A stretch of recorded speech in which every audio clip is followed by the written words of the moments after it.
Buenos días a todas y a todos. En verdad es un honor muy grande tener la posibilidad de compartir sus días con el profesor Enrique Dussel. Ustedes saben muy bien la trayectoria de él en América Latina desde hace muchos años atrás, desde la filosofía de la liberación, sus conceptos de transmodernidad, entre otros, que han sido contribuciones no simplemente para América Latina, sino para el mundo. Perfecto. Es un gusto estar aquí, sobre todo en Quito. Veo un poco de esas montañas. Yo tuve el gusto, a mis 32 años, de dar unos cursos durante 6 años cada semestre en Quito. Pues eran épocas de descubrimientos.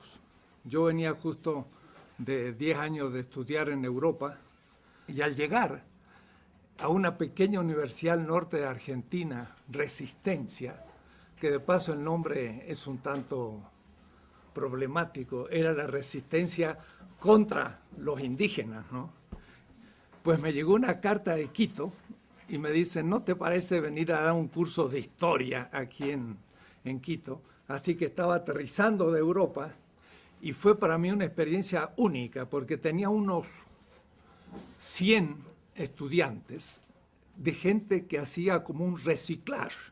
Es decir, después de 20 o 30 años de trabajo, hacía toda una nueva formación. Piensen ustedes, 67. Pues si estamos antes del 68, estamos antes casi de la doctrina de la dependencia. Aquí en Quito hubo un instituto organizado por Monseñor Proaño, que aquí en Quito nacieron ideas de lo que después se va a llamar pensamiento crítico. Creo que es uno de los primeros lugares junto a quizás Río, con el grupo de Brasil, y no había casi otros lugares en América Latina, así que esto a mí me refresca ideas. Y es muy importante ver la historia de esos procesos, pero es interesante como a veces toma uno la obra de un autor de los nuestros, pero los agarra como bloques. No hay que verlos nunca como bloques, sino que hay que ver en la historia de un debate. Y entonces se van entendiendo los temas. Y creo que todo surgió en los años 60. En los años 50 todavía no había intuiciones muy novedosas. Fue en los 60 que comenzaron. Entonces hay cosas que uno por ahí lee del 60 y dice, ¡ay, qué barbaridad que decía en el 60! Pero estaba empezando la temática. Y entonces si uno lo toma como si fuera actual, no tiene sentido. Entonces la cronología es muy importante y es difícil porque las obras a veces están publicadas en 1985, pero fue escrita en el 69. Entonces hay que ver lo que se estaba pensando para entender todos estos procesos.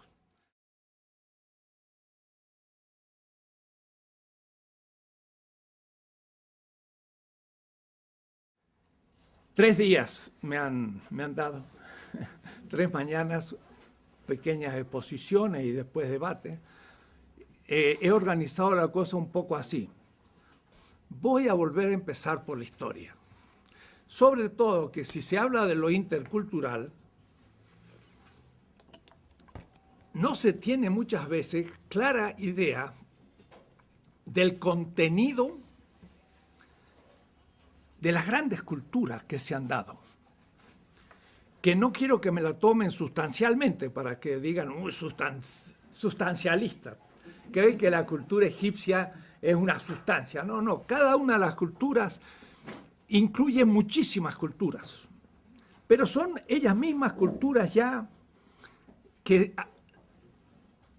manejan una cantidad de semejanzas. Si yo digo cultura egipcia, 5.000 años de existencia, como decía Samir Amin, el amigo, dice, el Estado egipcio fue quizás el primer Estado de la historia universal.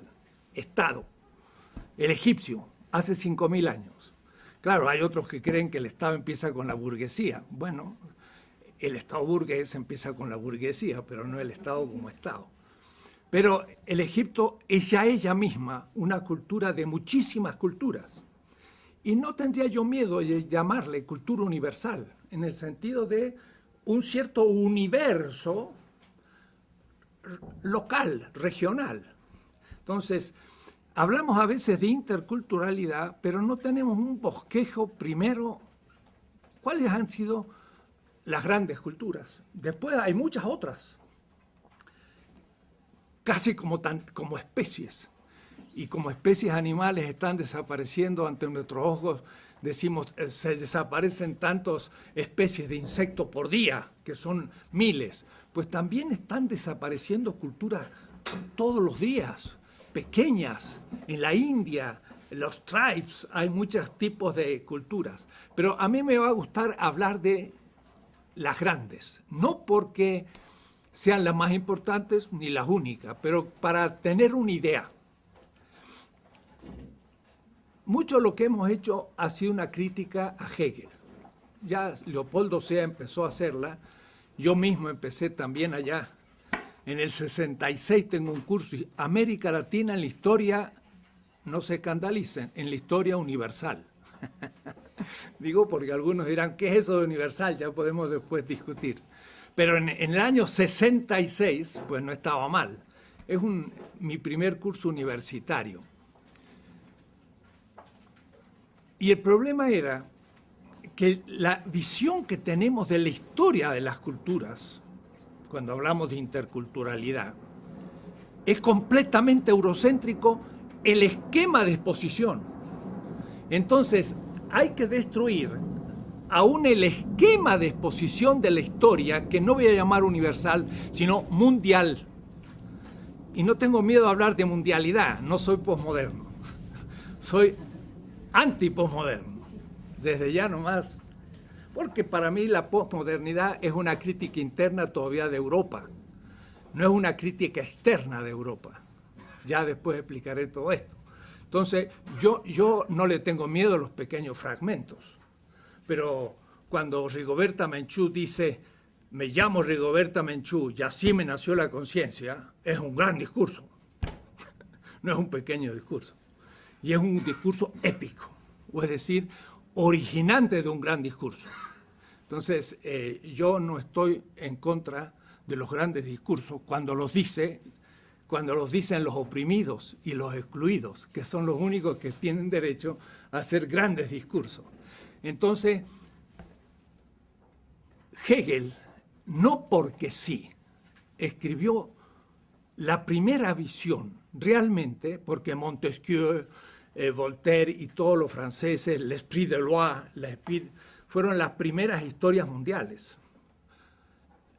Pero Hegel realmente lo hace de manera más definitiva. ¿Por qué? Porque estuvo justo después del triunfo de la Revolución Industrial. Y como era el triunfo de la Revolución Industrial, Hegel es la primera generación europea que realmente empieza a ver a Europa un poco en el centro, lo cual tampoco, no es así. Cada vez he ido retrasando más el tema. Si la modernidad empieza en 1492, Esa tesis justamente la enseñaba aquí en Quito en 1967. Contra Wallerstein. Wallerstein pensaba que la modernidad empezaba en el siglo XVIII. En un debate que tuvimos en Binghamton, se convenció que no fue en el siglo XVIII con la Ilustración que empezó la modernidad, sino con Colón. Eso fue toda una tarea que tuvimos que hacer personalmente. Pero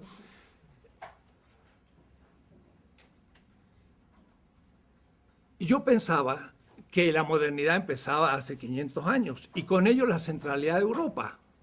Pero de ninguna manera, porque Europa en el 1500 era una cultura todavía completamente periférica. Pensé que era después todavía y que era con la revolución industrial. Y también me vuelvo a convencer de que todavía no. Si ustedes han leído el último libro de Giovanni Arrighi, Adam Smith in Pekín, que de paso es también fruto de debates, dice hasta 1870, a mí lo estoy diciendo, la China producía tanto acero como Estados Unidos y Inglaterra sumados. Acero. Ahora, ¿quién descubrió el acero? Los chinos en el siglo II. Y ellos fueron los que instalaron todo el acero en Inglaterra y en Estados Unidos. Eso lo dice John Hobson, un libro último sobre rehacer la historia no eurocéntricamente. Los que instalan las fábricas de Sheffield en Inglaterra son ingenieros chinos. Le enseñan a los ingleses a hacer el acero. Y son ellos los que hacen la revolución agrícola en Inglaterra, los que proponen el nuevo tipo de arado, el nuevo tipo de hilandería en las máquinas. Todos son de origen chino.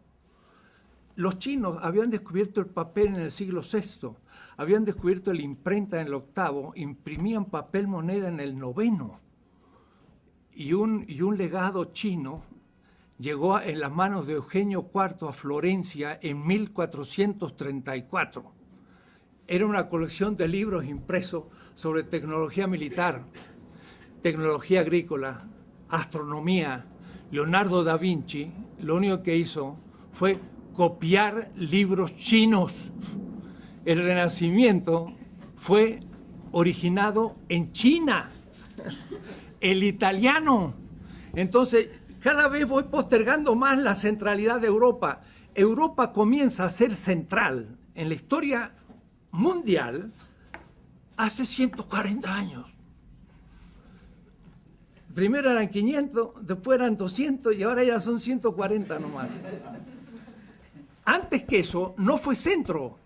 El centro del comercio mundial estaba en manos de la China y la India. Eran los que tenían todos los productos del comercio.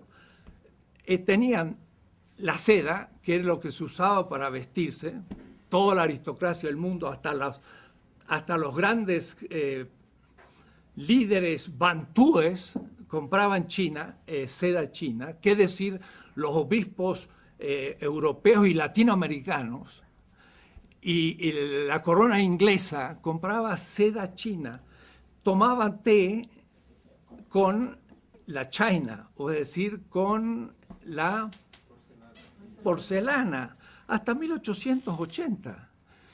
Y el acero era las mejores armas, espadas y demás, eran japonesas o chinas. Digo esto porque cada vez voy cambiando más y pasan 2 o 3 años y hay que volver a cambiar. En el 2007 salió este libro, Política, Liberación, Historia Mundial y Crítica, de la que voy a hablar hoy. Hace 2 años ya tengo que hacer reformas, ya hay errores en el libro, ya está todavía eurocéntrico. Es notable, voy a decir,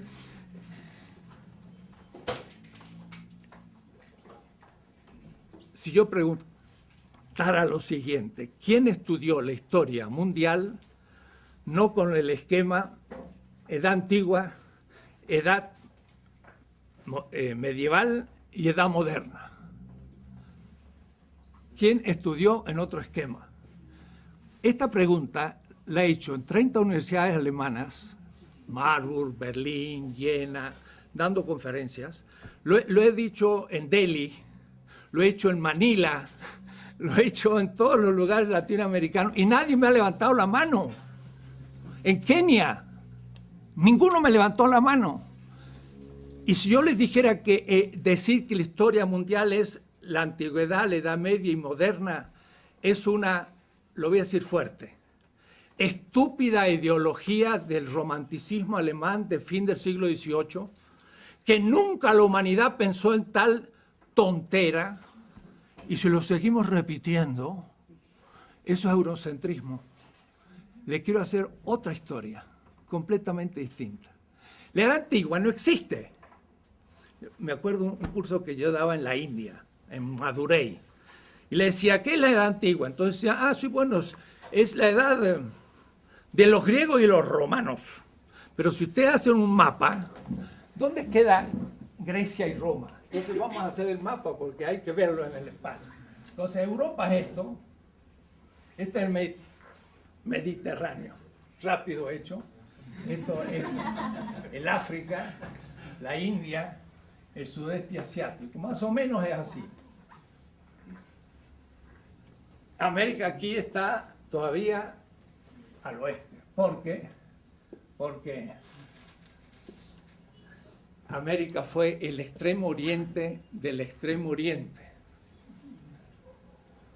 Pero siempre lo estudiamos como contexto del descubrimiento de Colón. Y hablar de descubrimiento es ya un insulto. Fue el comienzo de la invasión del continente. Pero van a ver ustedes que si yo sitúo América donde debo situarla, ya empiezo a ver distintos todas las culturas amerindias. Bueno, Europa es esto. Como ustedes lo ven, no parece ser el centro.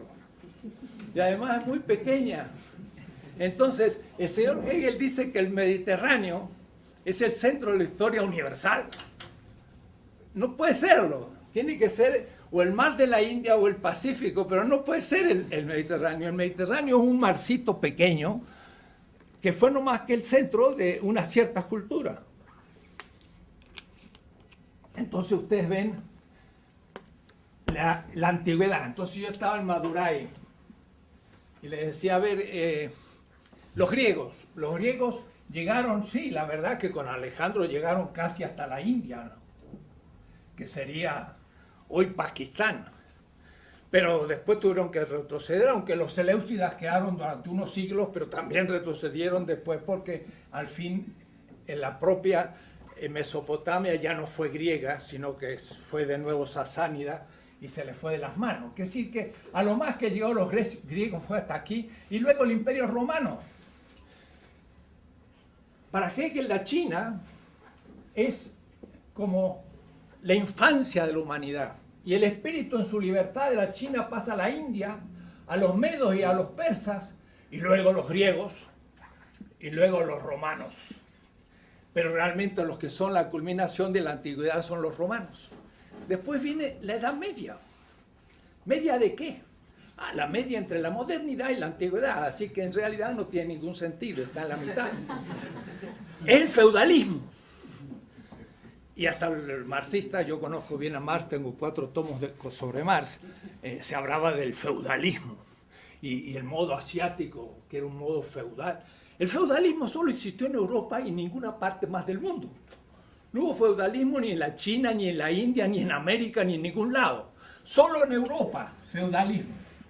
Pero el feudalismo fue un fenómeno ¿debido a qué? A que los árabes en el 623 salieron de la Égira, comenzaron la expansión, y le metieron a Europa un muro que el Imperio Otomano estuvo hasta 1680, miren qué fecha, ¿no? 1680, sitiando Viena. Viena estaba por acá y Granada todavía era musulmana en el 1492. En enero recién se liberó. Esta pequeña Europa tenía a lo más 70 millones de habitantes. La China siempre tuvo el doble, tenía 160 en esos años. Y no hablar la India, etc. Entonces, la Edad Media no es más que la época en que el mundo musulmán puso un muro a Europa y la aisló del mundo. Europa nunca fue centro, nunca. Siempre fue periférica y lo fue hasta 1870. si ustedes quieren, 1790 la revolución industrial, pero también los chinos hicieron revolución industrial. Y luego hubo crisis que hay que mostrar por qué. Estamos recién descubriendo China. Y yo hablo de China porque es un motivo para romper el eurocentrismo. Y el eurocentrismo todavía no lo hemos terminado de romper. Cada 6 meses descubro un aspecto eurocéntrico de mi pensamiento. Y esto hace 20 años. No se termina. Es muy difícil porque está tan metido. Bueno, Edad Media no tiene ningún sentido. En esa época, que sería del siglo VII hasta 1492, que es el fin del siglo XV, son 8 siglos de feudalismo. ¿Cómo feudalismo? Los árabes están en Marruecos, en Fez, una ciudad de 400.000 habitantes, que había sido Córdoba. Están en el gran califato fatimita en Egipto. Pues Bagdad ha sido ya maltratada por los turcos, pero Bagdad sigue siendo una referencia. Está Bizancio, que va a ser tomada en 1453.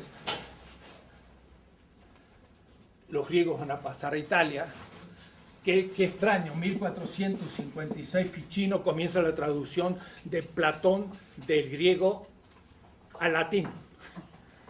El Renacimiento, pues son pobres griegos salidos de la toma de Estambul por los árabes, que también comienzan el Renacimiento. Es decir, el Renacimiento va a ser parte chino y parte bizantino.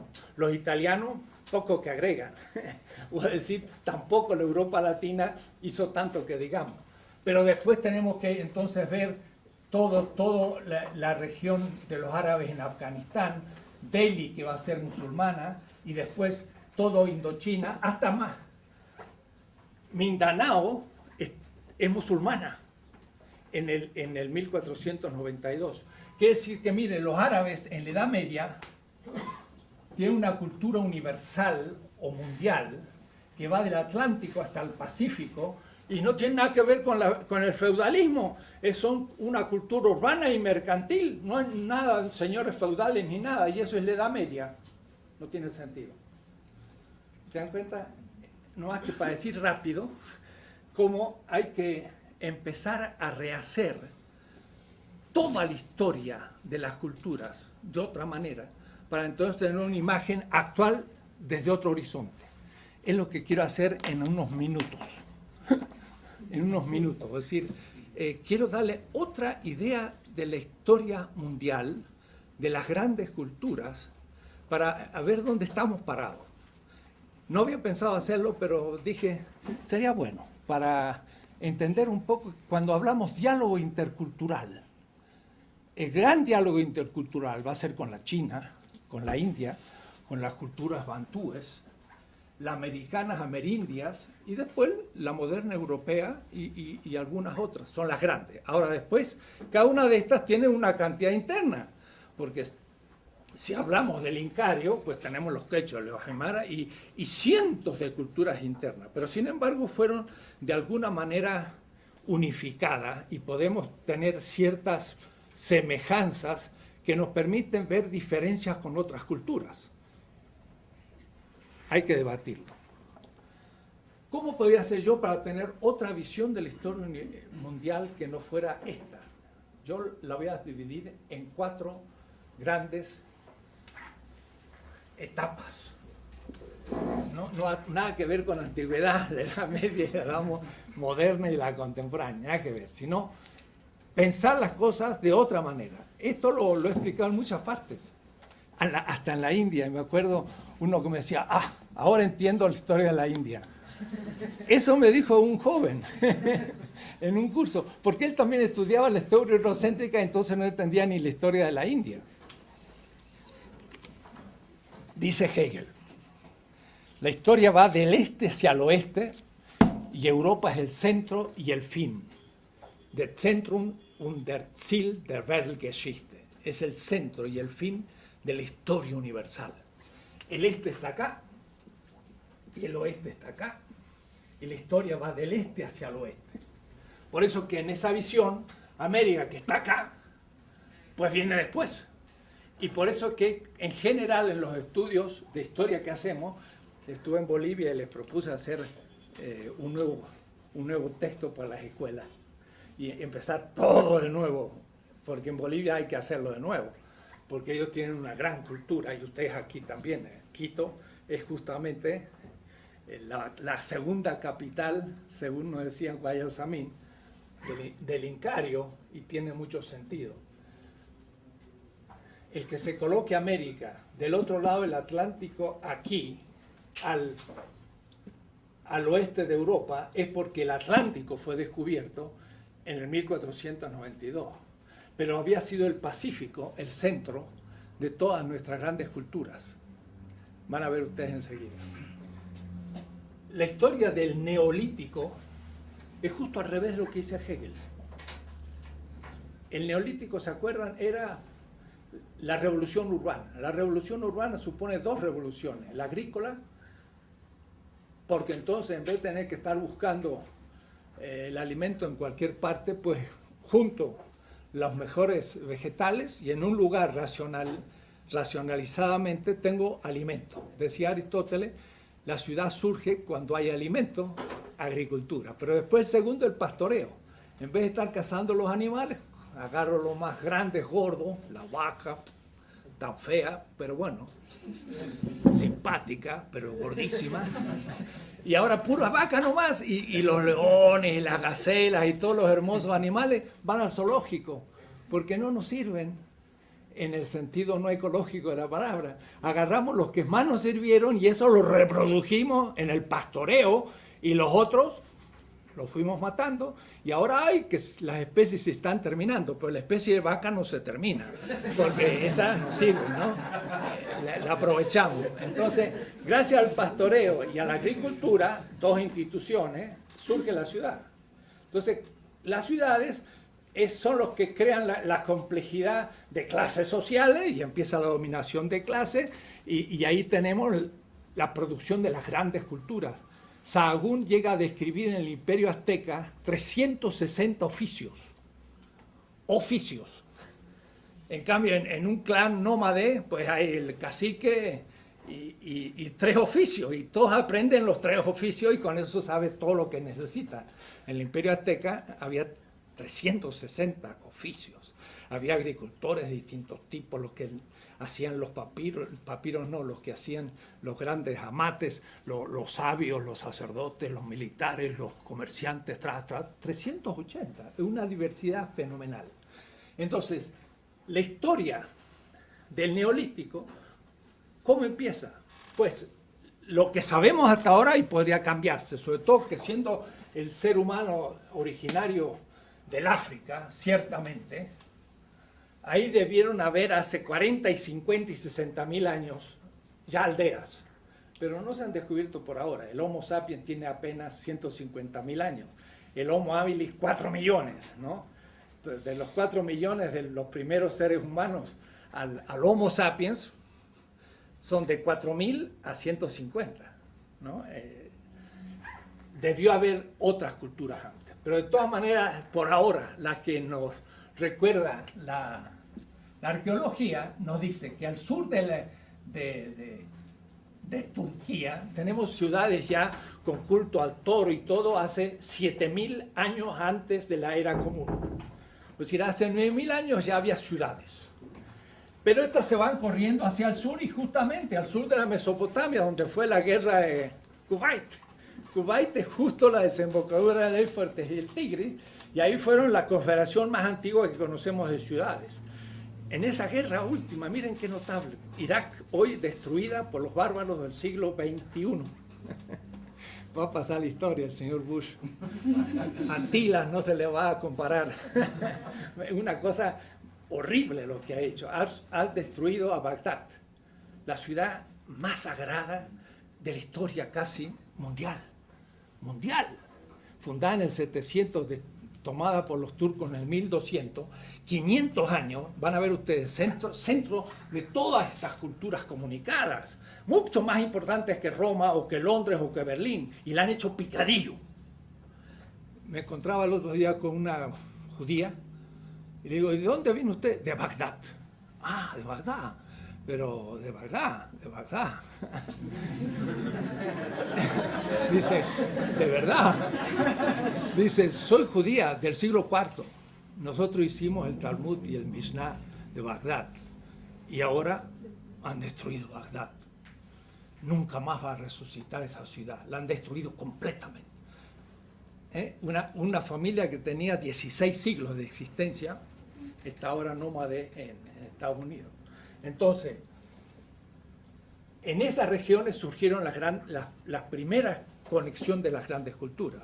Yo empiezo mi curso de historia de la política, ¿no? Porque el primer tomo es una historia mundial de la política, para hacer una política de Evo Morales. Porque la clave de toda mi política, son 3 tomos como este, es Evo Morales. Pero esto empieza allá, hago toda la historia del mundo de la política, de los chinos, de los hindúes, de los árabes, en fin, ya les mostraré cómo es la cosa. En latinoamericano estamos exigidos a hacer todo de nuevo, porque todos los que nos cuentan son construcciones ideológicas. Aún de los que se creen más críticos, todavía somos, y yo mismo me voy reatrapando, como digo, aquí tenemos cosas tales como que nuestra semana es de 7 días, pues eso viene de la Mesopotamia.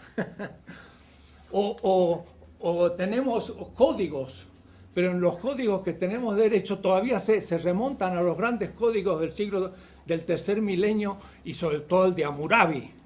Y yo, pensamiento crítico, digo, pues mi teoría crítica pues es tradicional, tiene unos 5.000 años de existencia.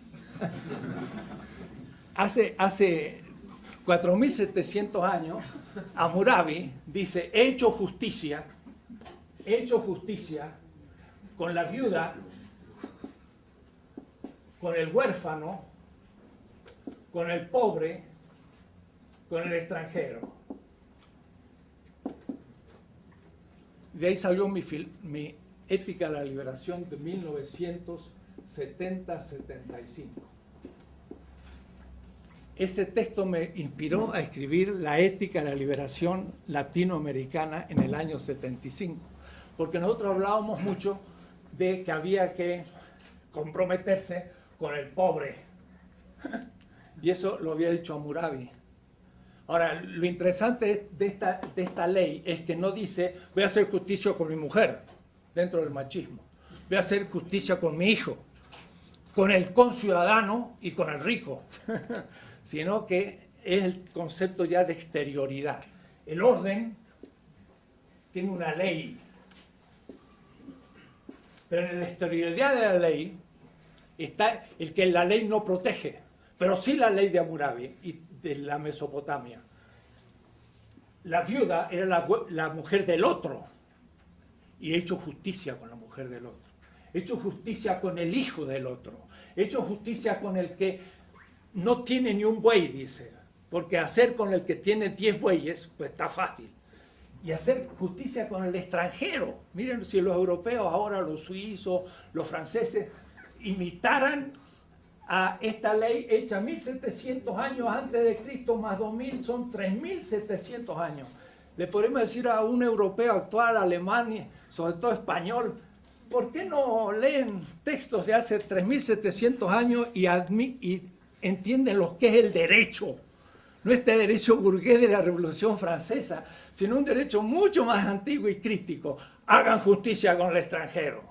Son todos estos que vienen desde el sur. Lo mismo habría que decirle a los norteamericanos con los mexicanos y salvadoreños y ecuatorianos. Ni están a la altura de Hammurabi. Digo esto para que piensen que desde ahí ya tenemos inspiraciones fundamentales, porque de ahí viene todo el pensamiento semita y de ahí va a venir otras cosas. Bien, Egipto, 3.000 años antes de la era común, menos 3.000, es ya la primera grandes dinastías. Y entonces el Egipto comienza a tener estado, organización, todo tremendo. Pero de Egipto, por ejemplo, si yo hago esto, una balanza, todo el mundo dice, pues la justicia, y eso está en los palacios de justicia, hay una balanza. Pues esa es la balanza de Osiris. Osiris tenía una balanza en la mano, era el dios de la resurrección de Egipto. El muerto venía y le preguntaba a Osiris, ¿qué has hecho para merecer la resurrección? Además hay mucha gente que cree en la resurrección, aún en América Latina. Viene de Egipto, no viene de Israel. Israel viene de Egipto también, así que el cristianismo viene de Egipto. Y entonces, ¿qué le dice el muerto? El muerto le dice a Egipto, he hecho cosas buenas. Y para eso lo tenía apuntado, porque en los sarcófagos y en los textos de las pirámides, los faraones escriben sus actos buenos para el día del juicio de Egipto, de Osiris, en la gran sala de Maat, que bien es el juicio final.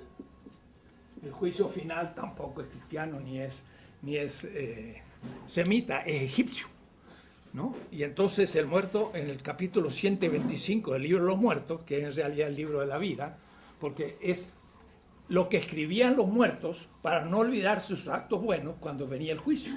¿Ves? Como los muchachos que llevan en el examen anotadito todo para no olvidarse, así también los muertos llevan todo anotadito.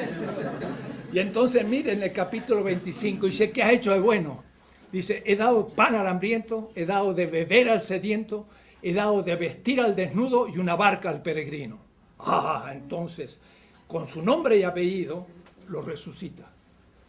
Con su nombre y apellido, o es decir, individual. Y el señor Charles Taylor, en el Source of the Self, la fuente de la identidad, va a buscar la identidad entre los griegos y no lo encuentra. Si se hubiese tomado un barquito y hubiese llegado a Egipto, entonces, 2500 años antes de Aristóteles, tanto de Aristóteles hasta mí, o es decir, si el Egipto está en el 30 siglos antes de Cristo, y Aristóteles está en el 350, había 2650 años desde los textos de Menfis a Aristóteles. Y de Aristóteles hasta mí hay no más que 2300, es decir, menos. Digo para que tomen proporción. Es decir, que Egipto era para los griegos una cultura más antigua que la griegos para mí. Y todos dicen, la filosofía empieza en Grecia. Mentira, empieza en Egipto. Y lo dice Aristóteles, lo dice Platón. Nuestra filosofía empezó en Egipto, lo dicen. Pero von Humboldt, que pasó por aquí también, se inventó después la Universidad de Berlín y la primera tesis de la Universidad de Berlín, la filosofía es griega. Y entonces el helenocentrismo fue el padre, o la madre, como quieran, del eurocentrismo. La filosofía no empezó en Grecia, empezó 3000 años antes. Entonces, tenemos tantos elementos egipcios que hasta $1, a veces cuando voy a Estados Unidos, y aquí como los pobres ecuatorianos están dolarizados, me olvidé hoy, digo, no he cambiado todavía para pagar el desayuno. Dice, no paguen dólares. Es verdad que estoy en Ecuador. En el dólar, miren qué notable, es fantástico. Acá a la izquierda hay una pirámide y arriba hay un ojo. ¿De dónde viene eso? ¿Eh?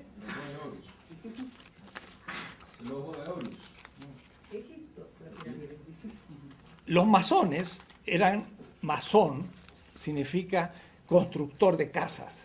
Y los masones tenían símbolos egipcios, la pirámide. Y el ojo es Osiris, que es el que ve todo y que ve en secreto todo. De tal manera que el acto más secreto era visto por Osiris.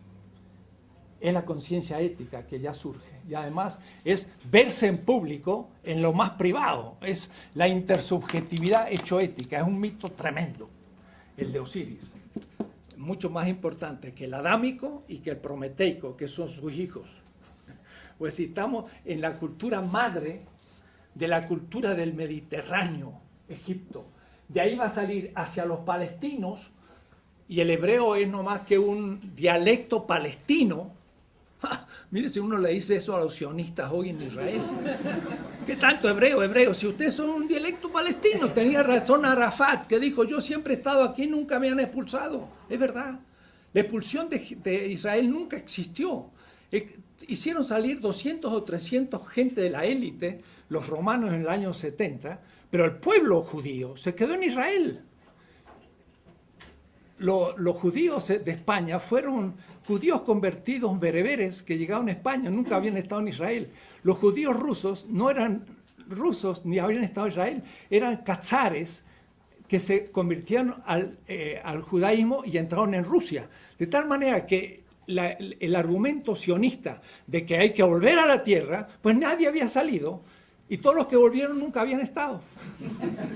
Esto lo dice un profesor de Tel Aviv. Digo esto para entender todo al revés. Mi clase de hoy es eso. Es poner patas arriba todo. Y entonces decir, entonces hay que empezar de nuevo. Sí, claro, hay que empezar de nuevo. Es una cosa terrible. En la palabra Ta era el gran dios de Egipto. Y por eso que Egipto o Copto es lo mismo. Copto o Egipto significa los adoradores de Ptah, el gran dios egipcio de Memphis. Eso me lo decía un obispo de la primera catarata, estando ahí en Egipto y hablando con la gente, me decía, Egipto y Copto es lo mismo, qué interesante. Y Ptah era el gran dios de Egipto y tenía dos partes, tenía dos momentos. Uno el corazón, Horus, y otro la lengua, Toth. Esta lengua es la que se va a transformar en hebreo en la Dabar y entre los griegos en el Logos. O es decir, la razón griega y la palabra creadora, el verbo se hace carne de los hebreos, los dos son el Toth egipcio, que era la palabra de Dios. Para decirles cómo el Egipto es la que produce el pensamiento semita hebreo y el pensamiento griego. Estamos ante el origen. Y esta cultura es negra, bantú. A tal manera que en la tumba de Tutankamón encuentran desde los zapatitos chiquitos que tenía hasta el último zapato. Y de paso no era muy grande, era pequeño Tutankamón, negro. ¿Por qué guardaba todos sus objetos? Porque ustedes van a cualquier tumba en África, en Kenia, en Nigeria, en donde sea, y al muerto se le guarda todas sus cosas, pero cuando resucita tiene que volver a vestirse. O va a estar desnudo el pobre. Entonces, la costumbre de dejar todos los objetos en la tumba es una costumbre bantú, que viene del sur. La gran cultura madre del Mediterráneo es africana. ¿Qué tal? Es interesante, ¿no? Que los negros nunca hicieron nada. ¿Cómo que no? Fueron los maestros del pensamiento egipcio, el pensamiento hebreo, el pensamiento griego, cristiano y musulmán. Nada más. Así que no hay ningún afro, o hay alguno, pero el que sea, que lo reivindique. Egipto. Bueno, si sigo así, me estoy un mes, no estoy un día. Entonces voy a ir más rápido ahora, pero me animo y no puedo dejar de hacer. ¿Ven? Después de esto, ya viene la gran cultura de la India, en el río Indo, que es hoy Pakistán. Sería Mohenjo-Daro, en el Penyab. Fue una gran cultura que recibe el impacto de las invasiones que por Afganistán y Kabul van a venir siempre a la India, porque la India va a tener los Himalayas al norte y los grandes ríos, y por aquí no se puede penetrar. Se penetra por Afganistán siempre, y entonces fueron los arios en indoeuropeo, como Aristos, los mejores, los primeros. Y ahí vienen entonces los Upanishad y todos los grandes textos que van a venir, pero en el siglo XX, recién antes de Cristo. Y después tenemos el primer imperio chino, ya en el año 1000. Entonces estamos pasando del 4 y 5000 al 1000. La historia va del oeste hacia el este. Y después aquí, pues, viene el descubrimiento de América, hace 40 o 50 mil años, ¿no? De a pie pasaron por Bering, cuando había muchas veces hielos. Todos nuestros habitantes originarios, todos vienen del Asia, sin ninguna duda ni posibilidad. Ahora se ha hecho el genoma mexicano y es notable, el genoma mexicano tiene casi 50% asiático. ¿Por qué? Porque son los indígenas. Los indígenas son, nuestros indígenas son 100% asiáticos. Raza, lengua, cultura, todo. ¿Cierto? No puede ser de otra manera. No van a venir ¿de dónde? No pueden. Y los esquimales estaban pasando. Los agarró un pie en cada lado. Están en la Siberia y en Alaska los esquimales. Y entonces vienen los grandes procesos hacia el sur. Unos 12.000 años antes de Cristo llegan hasta el sur. Es decir, que duran 20, 30.000 años para atravesar el continente. 1 kilómetro cada 1.000 años. No es mucho, porque no hay 30.000 kilómetros de acá a acá, y en cambio fueron 20.000 años, fueron bajando, y entonces llegaron al embudo mexicano y todos tuvieron que pasar por ahí. Por eso es tanta cultura que hay en México, tantos grupos distintos, llegan hasta el sur y los tupí guaraní empiezan a volver hacia el Caribe cuando llega la invasión europea, pero hay grandes movimientos de pueblo. Y entonces la gran cultura mesoamericana del 300 al 900, el Teotihuacán, por ejemplo, que es la primer Tula, Enrique Flores Cano muestra que esa inmensa ciudad, una ciudad de más de 100.000 habitantes que existía, las grandes pirámides, fue Tula. No sabíamos lo que era Tula de los toltecas, una ciudad inmensa. Y la cultura maya, del cual en este congreso que ha habido 53 americanistas en México ahora, tuve yo una especie de revelación de un maya, del cual hablaré después porque me pareció extraordinario y además va justo en la hipótesis de la transmodernidad, van a ver ustedes después. Y nuestra gran cultura del Incario, también en la misma época, el Tiahuanacu, es también clásica, de tal manera que aquí estamos en el primer milenio después de Cristo. No es que haya habido una relación directa, pero pasamos del sexto milenio al primero. Las grandes culturas neolíticas fueron hacia el este, señor Hegel, justo al revés de lo que usted pensaba, ¿no? Sin contacto directo. Ahora, el centro de estas culturas fue el Pacífico, de las nuestras.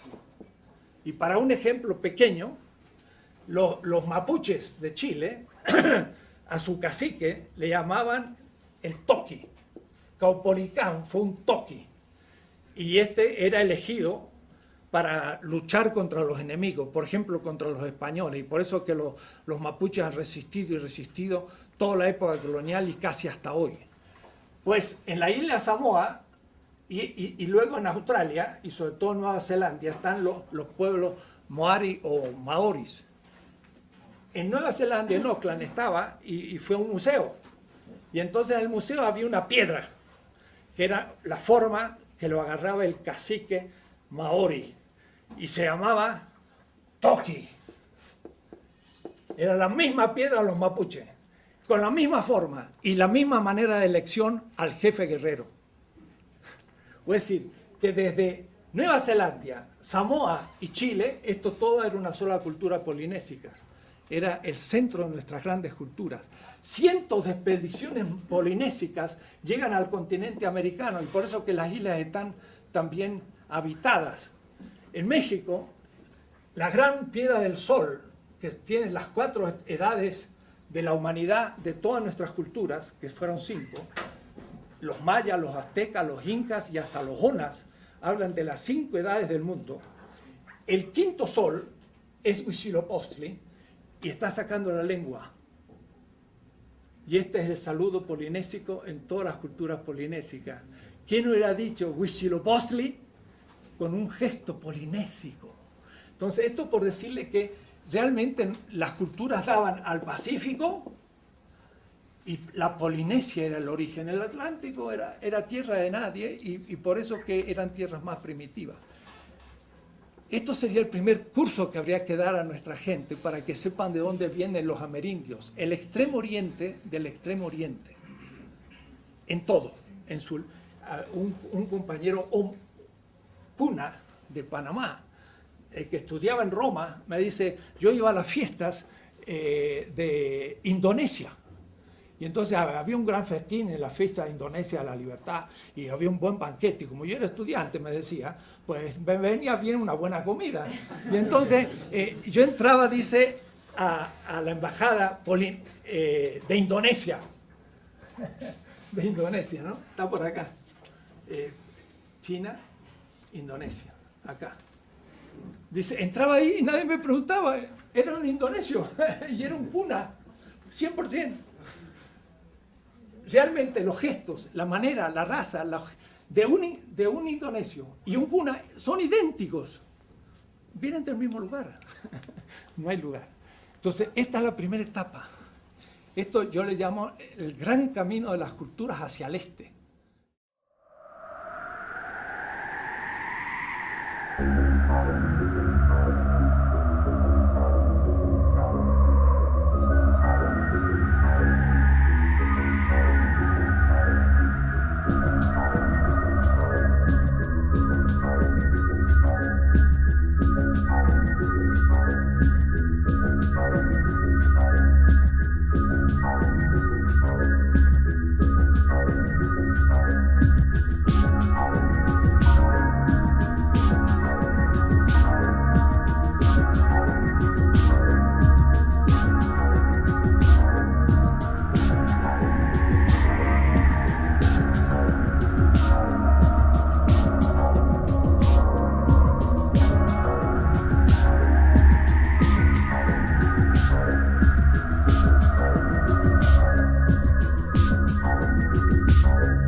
Culturas todos los días, pequeñas, en la India, en los tribes, hay muchos tipos de culturas, pero a mí me va a gustar hablar de las grandes, no porque sean las más importantes ni las únicas, pero para tener una idea.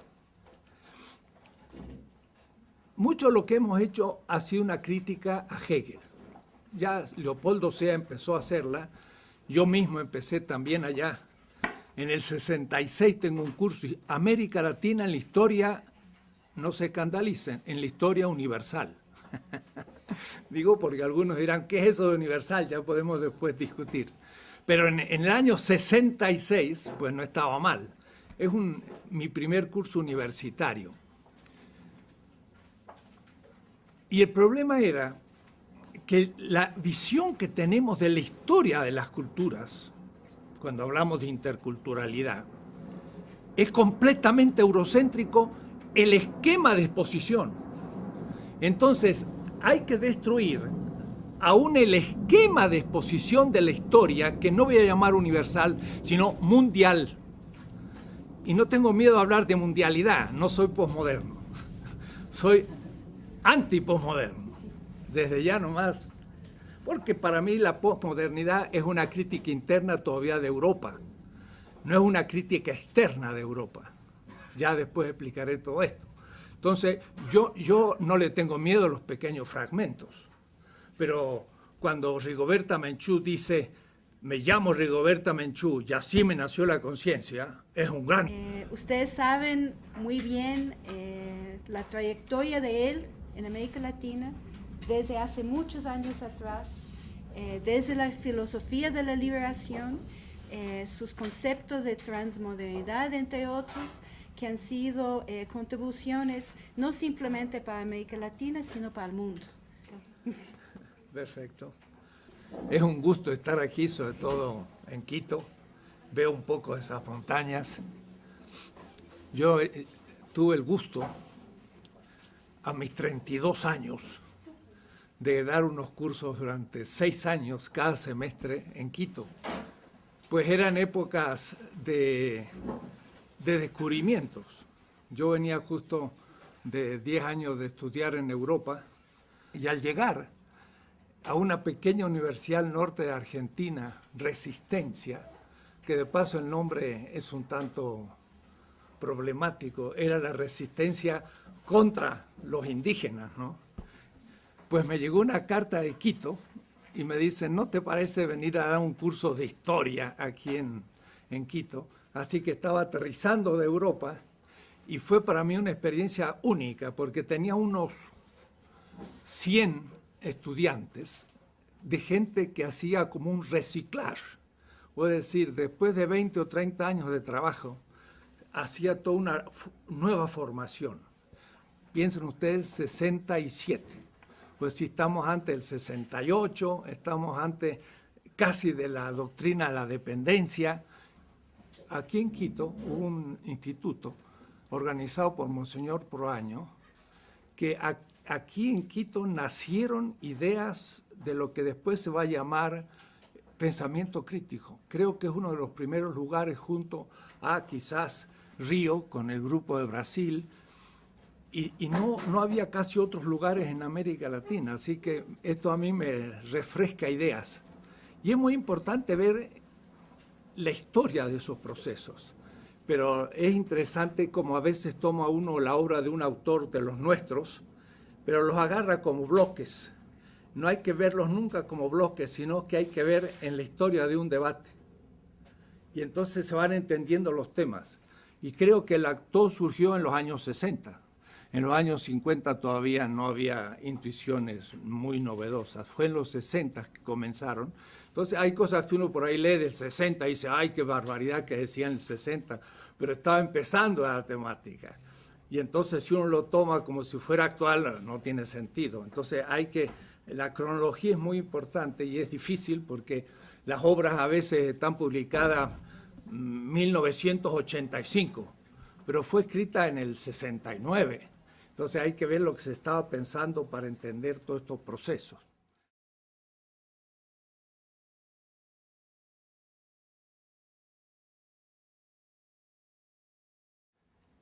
Tres días me han dado, 3 mañanas, pequeñas exposiciones y después debate. He organizado la cosa un poco así. Voy a volver a empezar por la historia.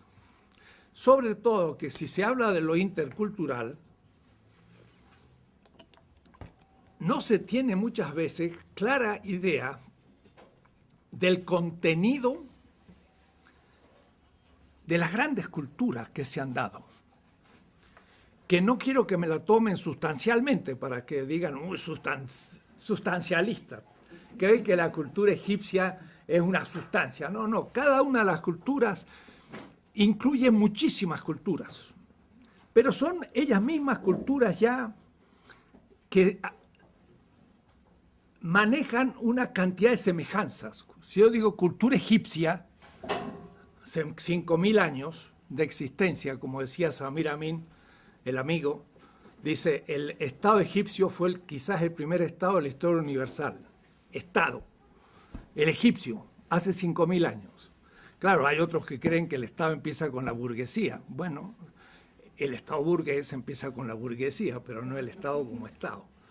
Pero el Egipto es ya ella misma una cultura de muchísimas culturas. Y no tendría yo miedo de llamarle cultura universal, en el sentido de un cierto universo local, regional. Entonces, hablamos a veces de interculturalidad, pero no tenemos un bosquejo primero. ¿Cuáles han sido las grandes culturas? Después hay muchas otras, casi como especies. Y como especies animales están desapareciendo ante nuestros ojos, decimos, se desaparecen tantas especies de insectos por día, que son miles, pues también están desapareciendo.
días a todas y a todos. En verdad es un honor muy grande tener la posibilidad de compartir sus días con el profesor Nike Dussel.